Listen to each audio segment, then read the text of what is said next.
Assalamualaikum warahmatullahi wabarakatuh. Selamat datang di Penguat Jiwa. Hari ini kita sudah mulai memasuki musim kemarau. Hujan sudah jarang sekali turun dan kita lihat kebun di sekeliling kita yang dulu pada musim hujan begitu hijau, penuh dengan rerumputan, dengan begitu segar. Sekarang sudah mulai mengering, mulai meranggas dan sebagian bahkan mati.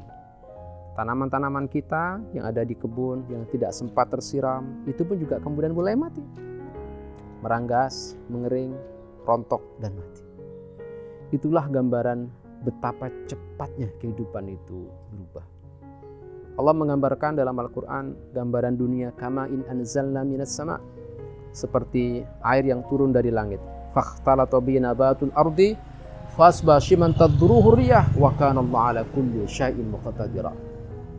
Ibarat dunia itu seperti air hujan yang turun dari langit, menyiram bumi, kemudian tumbuhlah berbagai macam tanaman, pepohonan yang menghijau, kemudian menjadi kering, meranggas, lalu kemudian mati.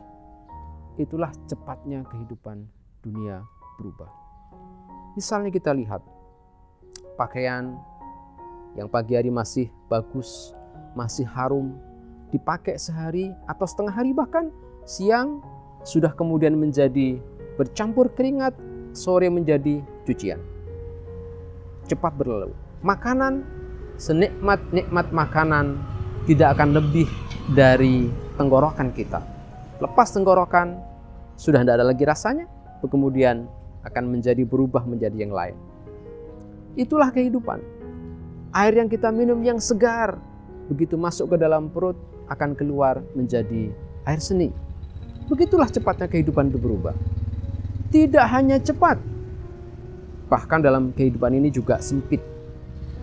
Makanya kemudian banyak orang berebut. Sebab dunia tidak akan bisa mencukupi keinginan semua manusia. Apalagi kalau kita bicara soal jabatan. Satu kursi diperebutkan banyak orang. Kalau ada yang menang, tentu yang lain ada yang kalah. Kalau ada yang menduduki, yang lain ada yang tersingkir. Itulah kehidupan. Kita di pasar, kita lihat ibu-ibu saling tawar-menawar. Ada orang jual kangkung, harganya berapa? 2.000. Yang pembeli menawar, boleh enggak kalau itu 1.500? Oh enggak boleh. Berapa bolehnya? 1.750 misalnya. Maka uang Rp500 dibagi 2. Penjual dapat 250, pembeli 250.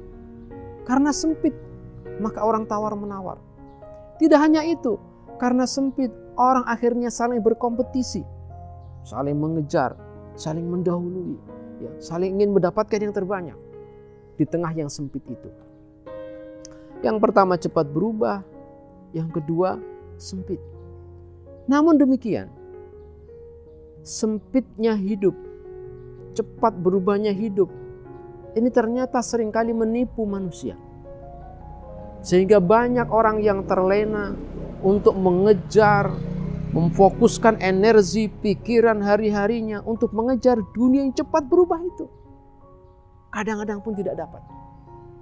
Kadang pun dia dapat, tapi yang dia dapat pun tidak akan bisa melebihi batas ketentuan takdir masing-masing.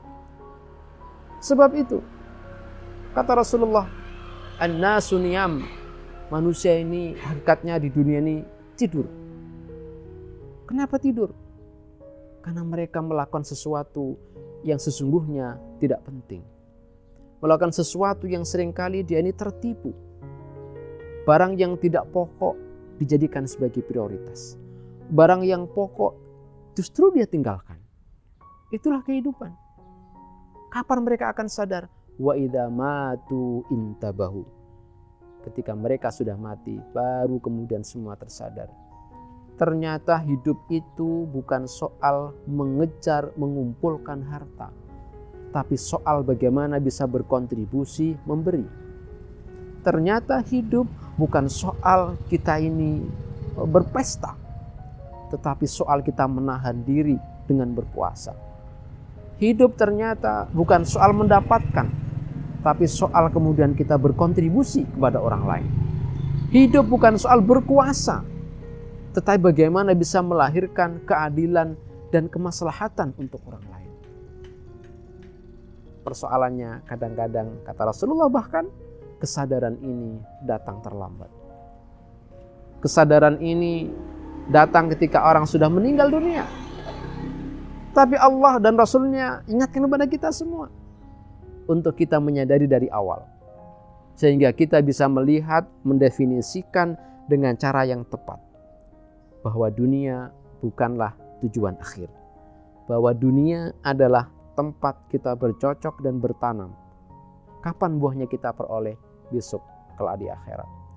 Di dunia kita mendapatkan ketentuan-ketentuan, batas-batas yang Allah tetapkan untuk kita. Apa itu? Batas takdir. Selebihnya tujuan kita adalah jauh ke depan, ke akhirat.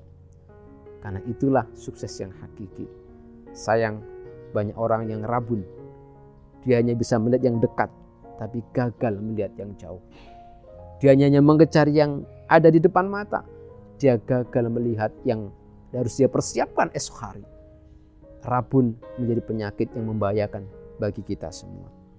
Bahkan tidak hanya rabun, kalau kata Rasulullah, orang itu bahkan seperti orang tertidur. Maka mari kita ingat, kita tempatkan yang penting itu penting, yang prioritas itu sebagai yang pokok, dunia sebagai tempat kita bertanam, yang kelak akan kita tuai di akhirat kelak. Demikian penguat jiwa kali ini, semoga menguatkan jiwa saya dan jiwa Anda semuanya. Assalamualaikum warahmatullahi wabarakatuh.